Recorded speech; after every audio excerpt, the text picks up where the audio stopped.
이런 가운데 인요한 혁신위원장이 오늘 갑작스럽게 부산으로 향했다 이런 공고가 나왔습니다. 부산으로 왜 갔냐 하면 이준석 대표가 강연이 있어서 부산으로 갑작스럽게 향한 건데 자 그러면 김 의원님 일단 만날 수 있을 거라고 보시는지 하나랑 그다음에 탈당 이야기가 결국은 나올 수밖에 없는데 탈당은 결국 할 거라고 보시는지 그 두 개 좀 답 좀 해주시죠. 우선 인요한 위원장이 부산까지 내려가서 행사장으로 찾아간다. 근데 행사장으로 찾아온 사람을 안 만날 방법은 없죠. 예. 물론 한 가지 대응 방안은 둘이 사석에서 다른 사람이 없는 데서 이야기를 나누는 기회를 안 만들 수는 있겠죠. 그러니까 여러 사람이 보고 있는 가운데서 뭐 악수 정도 하고 인사만 하고 그냥 헤어지는 방법. 그거를 하나 떠올릴 수가 있을 것이고 아니면 이준석 대표와 인요한 위원장이 어디 뭐 다른 사람이 배석하지 않는 방에 들어가서 얘기를 나누는 방식이 있을 텐데 아마 후자는 이준석 대표가 그 자리를 안 만들 거로 저는 예상은 해요. 그러니까 공개 장소에서 그냥 인사만 나누고 헤어지는 가능성이 높아 보입니다. 그러니까 뭐 인요한 위원장의 입장에서는 최대한의 성의는 보여주는 것이죠. 부산까지 내려가서 행사장을 찾아가서 나하고 좀 만나자, 이야기 좀 나누자라는 제의까지는 할 수 있을 테니까요. 이준석 대표가 정말 연말쯤 탈당을 할 거냐 안 할 거냐 이건 제가 보기엔 그때쯤 지금부터 연말까지의 윤석열 대통령의 국정 지지율과 국민의힘의 지지율과 관련이 있을 겁니다. 지금 상태에 머물러 있거나 아니면 오히려 더 떨어진다 하면 아마 탈당할 가능성이 높을 것이고요. 어떤 이유가 됐든 드라마틱하게 윤석열 대통령의 국정 수행에 대한 긍정평가율이 올라간다 그러면 탈당을 못할 수도 있을 거예요. 그거는 이준석 대표가 지금 계속 창당 얘기를 하면서도 구체적인 어떤 행동을 하고 있는 게 보이지 않는 것은 지금 추세를 보기 때문에 그럴 거라고 저는 생각을 합니다. 송 교수님께도 질문을 이어서 드리자면 사실은 지금 인요한 위원장이 갔는데 이제 얘기를 안 하고 갔다고 하더라고요. 그래서 사전 교감이 없었나 봐요. 이준석 대표 측이랑 제가 통화를 한번 해봤더니 아니 이게 무슨 예의가 아니다. 이게 오면 어떻게 하냐. 그렇다고 뭐 그림 만들려고 하는 거 아니야. 이렇게 이야기를 하는데 사실 그렇다면 이거는 오히려 더 기분을 상하게 할 수도 있지 않나. 그런 생각도 좀 들거든요. 네. 제가 보기에는 인요한 위원장하고 이준석 전 대표하고 지금 지금 만남 관련된 부분은 두 분의 이해관계가 중요하다고 볼 수가 없고요. 국민을 향해서 서로가 메시지를 전달하는 거라고 생각합니다. 인요한 위원장 입장에서는 내년도 총선을 앞두고 혁신위가 출범했기 때문에 총선에서 승리하려면 결국은 우리 진영을 단합하고 또 외부에 우리 진영과 밖에 있는 분들도 영입해야 되는 상황인데 지금 비주류에 해당하는 분들을 갖다가 포용하지 못한다면 내년도 선거에서 악영향을 미치는 부분도 있고 또 하나는 비주류에 해당되는 분들이 그 인사들이 밖으로 나갈 수 있는 명분을 줘서는 안 된다는 부분에 대해서 좀 진정성 있게 다가가는 것이 아닌가 이렇게 생각이 되고요.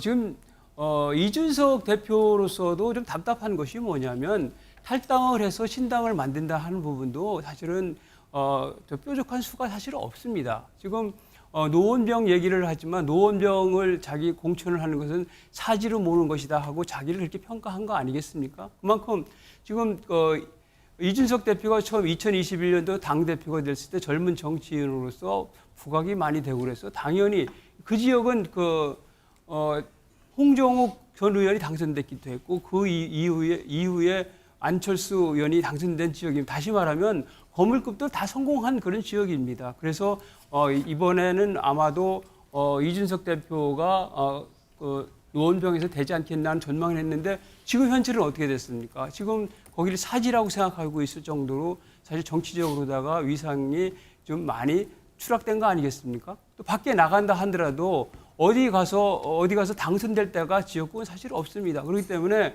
저는 탈당을 못 한다고 생각하고 있으면서 계속 자기가 밖에서 나갔을 때의 어떤 국민의힘에 가하는 어떤 그 마이너스적인 부분을 가지고 지렛대로 활용해서 당내 지분 내지는 위상 확보를 하겠다는 그런 취지로 읽혀지기 때문에 저는 탈당은 하지 않을 것이다는 부분. 아까 그 김용남 그 우리 변호사님도 말씀하셨지만 어쨌든 간에 그 국민적 입장에 어떤 반영의 부분이 있기 때문에 여론 추이에는 상당히 예민할 것으로 이렇게 판단이 됩니다. 네. 네. 어쨌든 이제 가정하에 말씀을 드리는 거니까요. 만약에 정말 나가서 신당을 만든다라고 봤을 때 홍준표 시장은 파급력이 엄청날 거라고 예상을 했어요. 일단 이준석 전 대표 본인은 비례정당은 만들지 않겠다고 공언은 했지만 만약에 홍 시장의 말에 의하면 비례정당 가면은 정의당보다 의석 더 많을 수 있다 이렇게 얘기를 했더라고요. 동의하시나요?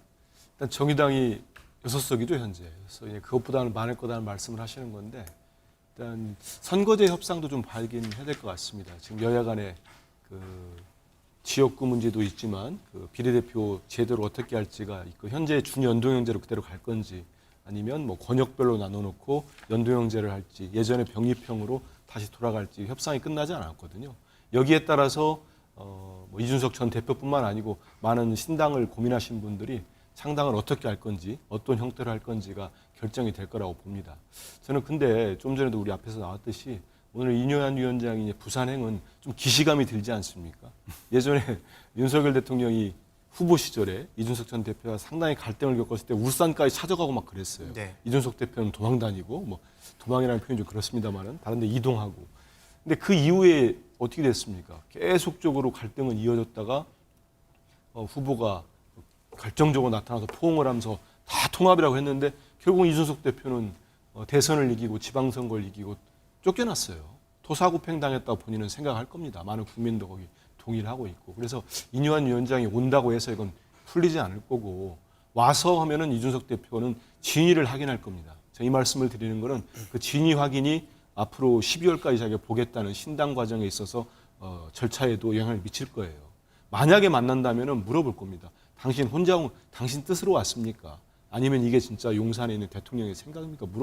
저라도 묻지 않겠습니까?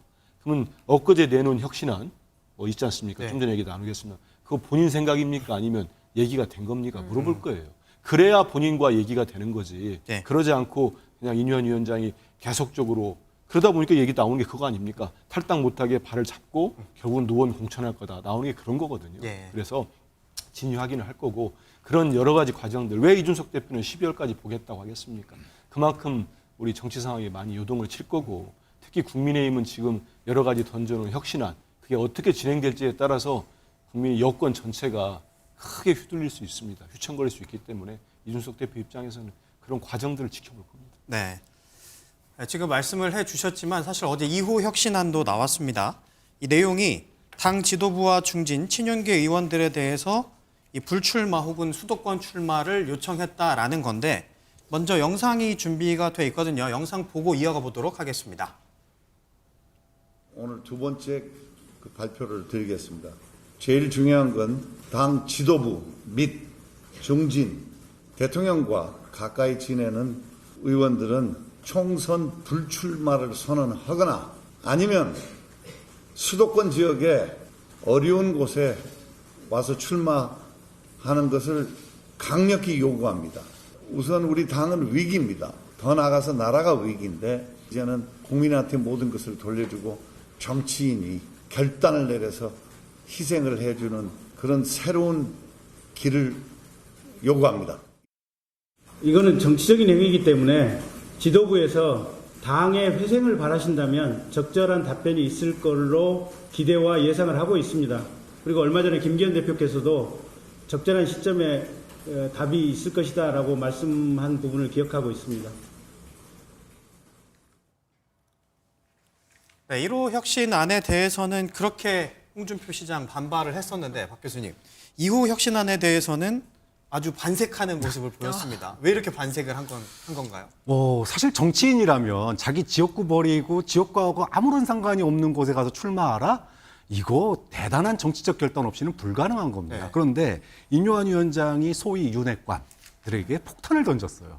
영남에서 무난히 당선될 수 있는데 네. 서울 가서 죽으란 얘기거든요. 누가 보더라도 이번 총선 지금 현재 판세라면 뭐 앞으로 판세는 변하니까 네. 현재 판세라면 수도권 굉장한 험지입니다. 결국은 당 중진, 당 대표 그다음에 대통령 핵심 실세 이런 사람들이 서울 나가서 결국은 희생하라는 얘기거든요. 그러면 어떤 정치인이 다음 정권이 어떻게 될지, 다음 대통령 후보가 누가 될지 모르는데 그때 국회의원직을 가지고 있는 것과 안 가지고 있는 것은 그 다음 정치 행보에 굉장히 큰 영향을 미칩니다.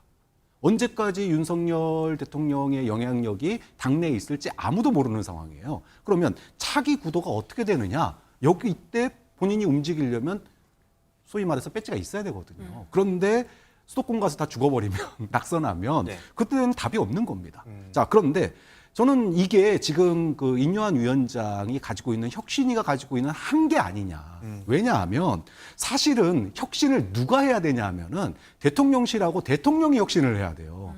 사실 이번 혁신이 출범하기 전까지 지난 강서구 재보궐선거 끝나고 나서 패배 이후에 당의 분위기가 어땠냐 하면 여론이 어땠냐 하면 용산 책임론이 대두가 됐었습니다. 예. 그런데 혁신이 뜨고 메가서울 뜨고 이러면서 대통령 책임론이 어디 갔는지 사라져 버렸어요.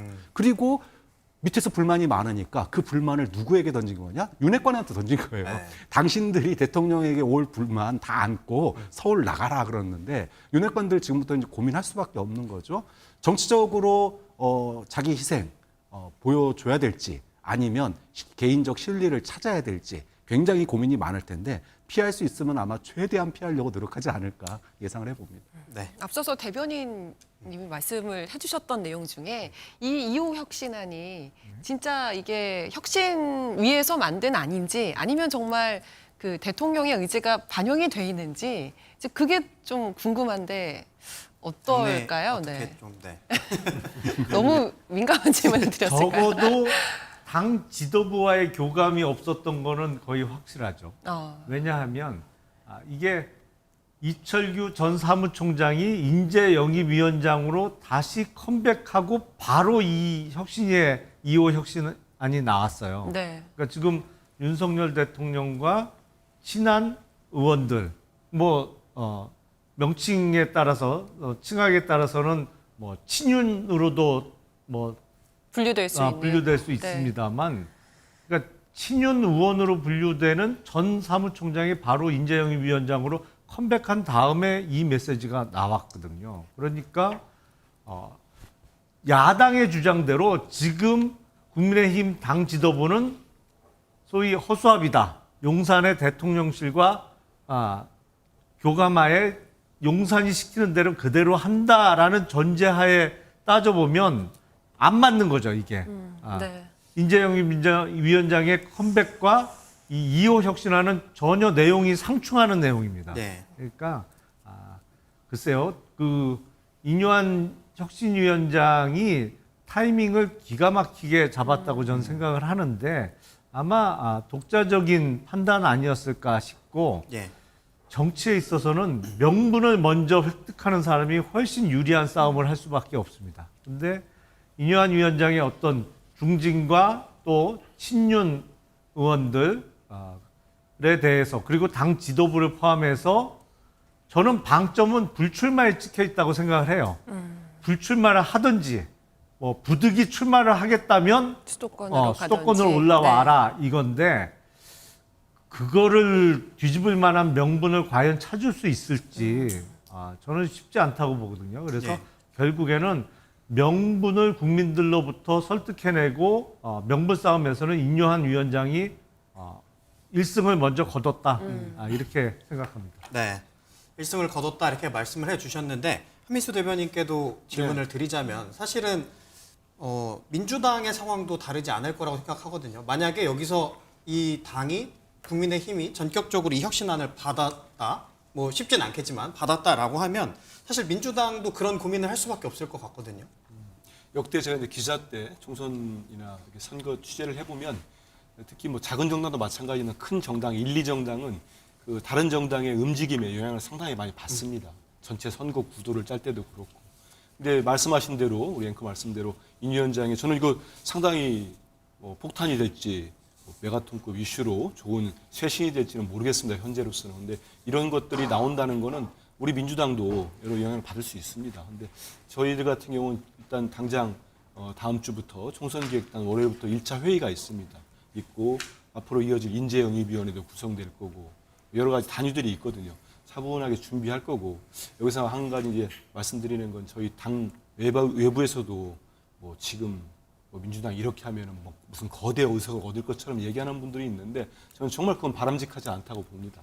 우리 당을 위해서도 그렇고 당대표나 우리 소속 정당 의원들도 그렇고 전혀 그런 얘기들이 도움이 안 되거든요. 그래서 지금은 아니 강서 보궐선거 하나 이겼다고 해서 저희들이 말씀드렸지 않습니까? 우리 민주당의 승리가 아니라고 지금의 정부에 대한 국민들의 심판인데 거기에 오만해가지고 무슨 뭐 200석 얘기 저는 전혀 동의하지 않고요. 그런 점에서는 앞으로 말씀하신 대로 이런 영향을 받건 우리 쇄신 작업할 때는 가장 중요한 기준들이 있습니다. 네. 겸손한 자세로 분열되지 않고 오만하게 굴지 않는 것 그런 기조하에서 마련해 나가겠다는 말씀드리고 국민의힘 사람도 할 말은 많은데 다 얘기하셨으니까 예. 알겠습니다. 송 교수님께 질문 하나만 네. 드리자면 네. 사실은 지금 선거가 한 5개월 정도 남지 네. 않았습니까? 네. 그렇다면 지금은 이미 다 지역에서 다 활동을 하고 있을 거고 네. 이미 다 채비를 갖췄을 텐데 갑자기 수도권 나가라 네. 하면 기존에 준비하던 사람들도 사실 쉽지 않을 것 같거든요. 네, 그렇습니다. 그런데 만약에 뭐 그런 결정을 한다라면 어떻게 될 거라고 보시는지 결정할 거라고 보시는지. 저는 이렇게 생각합니다. 지금 아까 용산하고의 뭐 연계 관계 이렇게 얘기를 하는데 자꾸 인용환 혁신위의 활동에 대해서 뭔가 자꾸 무슨 기획적인 것 같이 이렇게 얘기하는 거는 좀 맞지 않은 것 같고 저는 생각에 이제 일단 기본적으로 인용환 혁신위가 내건 게 네 가지 아닙니까? 변화, 통합, 희생 그리고 밝은 미래. 사실 보수의 어떤 가치를 얘기하고 있는 겁니다. 그래서 여기서 희생 얘기를 하고 있지 않습니까? 그 희생 관련된 부분은 지금 당 지도부나 중진이나 또 친윤 그룹에서 뭔가 앞장서서 뭔가 희생적인 걸 해야 된다는 방향성에 대해서 얘기하는 것이고요. 저는 궁극적으로는 이것이 총선 승리를 위한 그러한 내용들이기 때문에 아마도 이런 부분, 현실화 관련된 부분은 공천관리위원회 과정에서 조정을 하면 되지 않겠나 하는 생각을 하게 됩니다. 그래서 물론 지금 중진 의원들이나 이런 분들이 다 옮겨서 하는 경우 사실 뭐 좀 거기 있을 때에 준비한 것에 비해서는 약하겠지만 사실 수도권이라는 데가 어떤 개인적으로 선거운동을 열심히 하면 되고 안 되고 하는 부분보다는 전체 선거 지형과 선거 구도와 관계되기 때문에 그렇게 큰 영향을 받지는 않을 것이다 하는 말씀을 좀 드리고요. 그래서 결국은 지금 인용환 혁신위가 국민들로부터 얼마나 많은 지지를 받느냐 이런 부분하고 또 하나는 지금 윤석열 정부가 민생과 경제 이런 국정 기조로 바꾼 부분과 관련해서 국민들이 어느 정도 이해하고 지지를 해주느냐에 따라서 다시 말하면 여론이 뒷받침된다면 그것이 현실화될 가능성은 높다 이렇게 생각이 됩니다. 네. 결국은 국민들의 여론이다 이렇게 판단을 해봅니다.